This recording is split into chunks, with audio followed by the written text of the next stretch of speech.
Dorsal ventral axis में change कर रही थी। Diaphragm muscle anterior posterior axis में चेंज। EICM में रिलैक्सेशन हुआ तो डोर्सल वेंट्रल एक्सिस में चेंज। और ये चेंज इनमें जब रिलैक्सेशन होगा तो यहां पर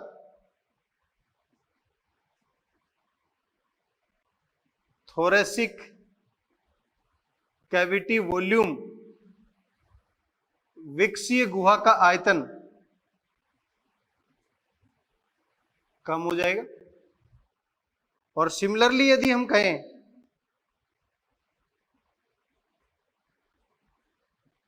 पल्मोनरी कैविटी वॉल्यूम, ये भी क्या हो जाएगा, कम। तो हम कह सकते हैं पल्मोनरी प्रेशर या फुफ्फुसीय दाब बढ़ जाएगा। विक्सीय गुहा का आयतन कम हुआ तो फुफ्फुसीय गुहा का आयतन भी कम हो गया, तो उसी रेस्पेक्ट में पल्मोनरी प्रेशर क्या हो गया, ज्यादा। यहां पर भी सिमिलरली मैं कह सकता हूं कि थोरेसिक कैविटी या विक्सीय गुहा का आयतन क्या हो जाएगा, कम। और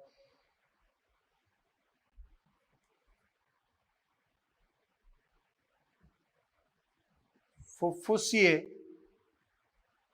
गुहा का आयतन भी क्या हो जाएगा, कम। तो फुफ्फुसीय गुहा का दाब ज्यादा। अब आपको पता है इंटरनल साइड में क्या हो गया, प्रेशर ज्यादा। तो मैं कह सकता हूं जो है वो ज्यादा हो गया है as compared to atmospheric pressure. Normal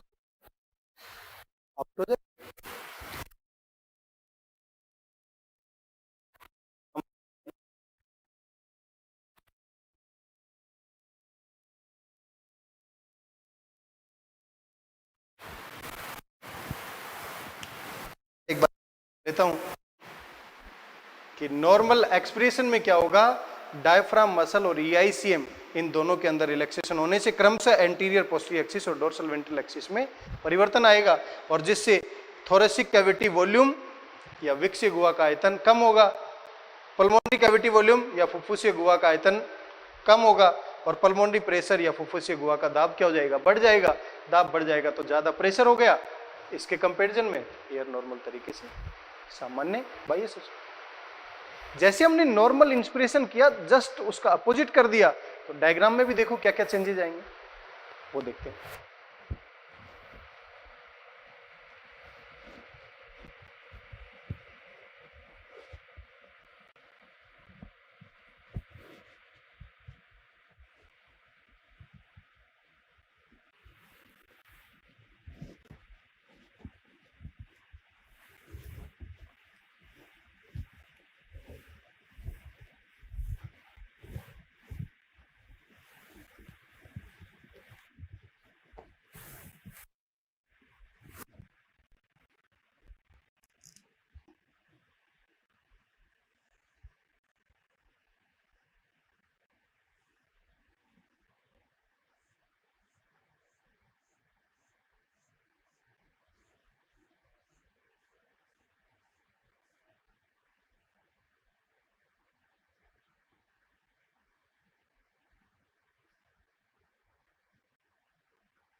देखिए बेटा क्या चेंज आएगा। मैंने नॉर्मल इंस्पिरेशन या सामान्य अंतःश्वसन में इसको क्या किया था, डोम शेप से फ्लैट। जैसे ही यहां पर डायफ्राम मसल में अब हम क्या कर रहे हैं, रिलैक्सेशन। जैसे रिलैक्सेशन करेंगे तो ये अपनी ओरिजिनल पोजीशन पर आ जाएगी। इसका मतलब कैसी मूवमेंट कर रहा है, अपवर्ड मूवमेंट। यहां पर कौन सी मसल्स प्रेजेंट है, EICM। इस मसल में हमें क्या करना है, रिलैक्सेशन करना है। रिलैक्सेशन किया तो ये भी क्या होगा, इनवर्ड मूवमेंट। यहां पर भी क्या होगा, तो इस जगह EICM में रिलैक्सेशन होने से इनवर्ड हुआ, यहां डायफ्राम मसल में ये फ्लैट से वापस डोम शेप हो गया। तो यहां का मैं कह सकता हूं, यहां का वॉल्यूम डिक्रीज हो जाएगा, तो यहां का प्रेशर इंक्रीज हो जाएगा, और प्रेशर इंक्रीज हो जाएगा तो एयर नॉर्मली आउट, और ये कहां चली जाएगी, एटमॉस्फेयर में चली जाएगी। दिस मैकेनिज्म इज सामान्य बाह्य शोषण। तो यदि कंपैरेटिवली आपने स्टडी करने की कोशिश की है तो आपको समझ में आया होगा इजी वे से कि नॉर्मल इंस्पिरेशन का ठीक अपोजिट नॉर्मल एक्सप्रेशन प्रोसेस है,